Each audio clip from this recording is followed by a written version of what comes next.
మార్కాపురం జిల్లా ప్రెస్ క్లబ్లో Andhra Pradesh union of working journalists ఆధ్వర్యంలో గ్రూప్ 1లో ఎంపికైన అభ్యర్థులను ఘనంగా సన్మానించారు. ఈ కార్యక్రమానికి ఎమ్మెల్యే కందుల నారాయణ రెడ్డి ముఖ్య అతిథిగా హాజరయ్యారు. ఈ సందర్భంగా ఎమ్మెల్యే మాట్లాడుతూ మార్కాపురం విద్యార్థులు భవిష్యత్తులో ఐఏఎస్, ఐపీఎస్ వంటి ఉన్నత ఉద్యోగాలు సాధించాలని ఆకాంక్షించారు. గతంలో విద్యా ఉద్యోగ రంగాల్లో వెనుకబడిన ప్రాంతం నుంచి గ్రూప్ 1లో విజయం సాధించడం గర్వకారణమని ఆయన పేర్కొన్నారు. కొత్తగా ఏర్పాటైన ఈ జిల్లాలో మంచి విద్యాసంస్థలు, లైబ్రరీ ఏర్పాటు చేసేందుకు చర్యలు తీసుకుంటామని హామీ ఇచ్చారు. గ్రూప్ 1 అభ్యర్థులు సుజిత్ రెడ్డి, వెంకట నవీన, సూర్యతేజలను ఎమ్మెల్యే సన్మానించారు. తమ విజయానికి తల్లిదండ్రుల ప్రోత్సాహమే కారణమని అభ్యర్థులు తెలిపారు. ఈ ఊర్లో నాకు పలానా కంపెనీలో ఇంజనీరింగ్ చదివిన పలానా కంపెనీలో ఉద్యోగం ఇవ్వమనో లేకపోతే పలానా సాఫ్ట్వేర్ కంపెనీలో ఉద్యోగం ఇవ్వమనే వాళ్ళు చాలా తక్కువ వస్తారు.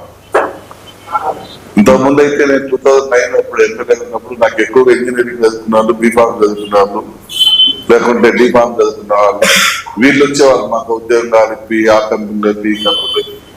ఇప్పుడు ఏంటంటే వాళ్ళు రావట్లేదు, నాకు అలా కంప్యూటర్ పోస్ట్ ఇప్పి ల్యాండ్ అలా సాగాలి, షిఫ్ట్ ఆపరేటర్ పోస్ట్ ఇప్పించి ల్యాండ్ అలా, గుమస్తా పోస్ట్ ఇప్పించు ల్యాండ్ అలా అని చెప్పి వీళ్ళు వస్తున్నారు.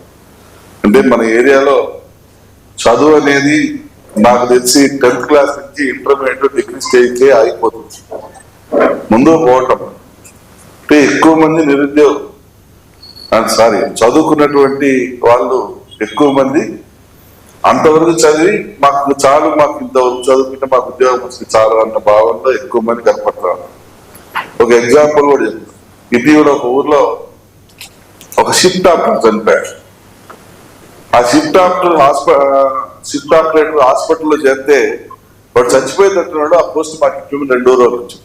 వాడు చనిపోయి ఇంటికి వచ్చేసరికల్లా ఇంకా 4-5 రోజులు వచ్చింది. వచ్చి మాకు ఇప్పి అంటే నాకు ఒక పక్క కోపం వచ్చింది, ఒక పక్క బాధ పడేసింది. కోపం వచ్చినప్పుడు తిట్టి పంపించాను. అదే బాడీ ఇంకా ఇంటికి రాలేదు, ఇంకా వాళ్ళు ఇది చేసుకోలేదు, మీరు అప్పుడే రావడం ఏంటి, అప్పుడే ఇది చేయడం ఏంటి అని చెప్పి తర్వాత ఇంత దౌర్భాగ్య పరిస్థితిలో ఉన్నమా ఇంత నా పేరు వెంకట సుజిత్, నేను మార్కాపురం నివాసిని. నేను రీసెంట్గా వచ్చిన ఏపీ గ్రూప్ 1 రిజల్ట్స్లో అసిస్టెంట్ ఎక్సైజ్ సూపరింటెండెంట్గా సెలెక్ట్ అయ్యాను. ఇది నా ఫస్ట్ అటెంప్ట్ గ్రూప్ 1. నేను ఫస్ట్ అటెంప్ట్లోనే ఏఎస్గా సెలెక్ట్ అయ్యాను. మా ఫాదర్ గారు వద్దుల వెంకట వీరారెడ్డి గారు, మా మదర్ విజయలక్ష్మి గారు ఇద్దరు మార్కాపురంలోనే గవర్నమెంట్ టీచర్స్గా పనిచేస్తున్నారు.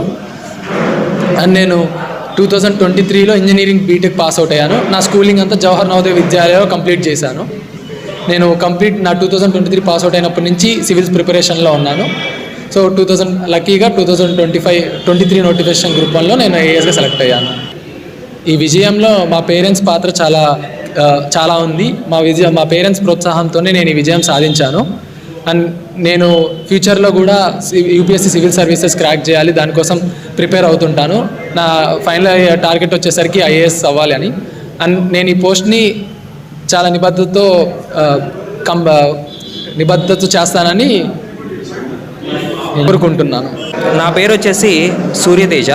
నేను మొన్న ఆంధ్రప్రదేశ్ పబ్లిక్ సర్వీస్ కమిషన్ వెలువరించిన గ్రూప్ 1 ఫలితాల్లో డిఎస్పి ర్యాంకును సొంతం చేసుకున్నాను. సో ఈ ర్యాంకు సాధించడంలో ముఖ్యంగా నాకు ముందు నుంచి సపోర్ట్ ఇచ్చిన తల్లిదండ్రులకి, అలాగే ఫ్రెండ్స్కి, అలాగే నాతో పాటు ముందు నుంచి నడిపించిన నా యొక్క గురువులకి ఈ యొక్క ఫలితాన్ని అందిస్తున్నాను. మా నేపథ్యం గురించి చెప్పాలంటే మా ఫాదర్ బందర్ ఆర్టీసీ కండక్టర్గా చేస్తున్నారు ఆర్టీసీ డిపోలో. ఆయన చిన్న ఉద్యోగం అయినా సరే కానీ నన్ను ముందు నుంచి ఎంతో ప్రోత్సహించి నన్ను ముందుంచి నడిపించి మనం కూడా దీన్ని సాధించగలమని చెప్పేసి నా వెన్ను తట్టడం వల్ల ఈరోజు నేను ఇది సాధించగలిగాను. సో నేను 10th క్లాస్ వరకు మా స్వగ్రామైన కాజంలోనే 10th క్లాస్ పూర్తి చేసుకున్నాను. ఆ తర్వాత బందర్ ఆర్కే జూనియర్ కాలేజీలో ఇంటర్మీడియట్, అలాగే నాకు ఎంసెట్లో జేఎన్టీయు విజయనగరంలో ర్యాంక్ రావడం వల్ల అక్కడ నేను బీటెక్ పూర్తి చేసుకున్న తర్వాత ఈ జర్నీ స్టార్ట్ చేశాను. అయితే నాకు డిఎస్పి ర్యాంక్ సాధించడం అనేది చాలా ఆనందంగా ఉంది. ఈ యొక్క విజయాన్ని నేను మా తల్లిదండ్రులకే నేను అంకితం చేయాలనుకుంటున్నాను. ఇక్కడితో కాకుండా నేను నెక్స్ట్ ఆల్ ఇండియా సివిల్ సర్వీసెస్కి ప్రిపేర్ అవుతూ ఐఏఎస్ సాధించాలన్నది నా కళ, మా తల్లిదండ్రుల కళ. సో దాన్ని నేను ఖచ్చితంగా దాని సైడు అడుగులు వేస్తానని చెప్తున్నాను.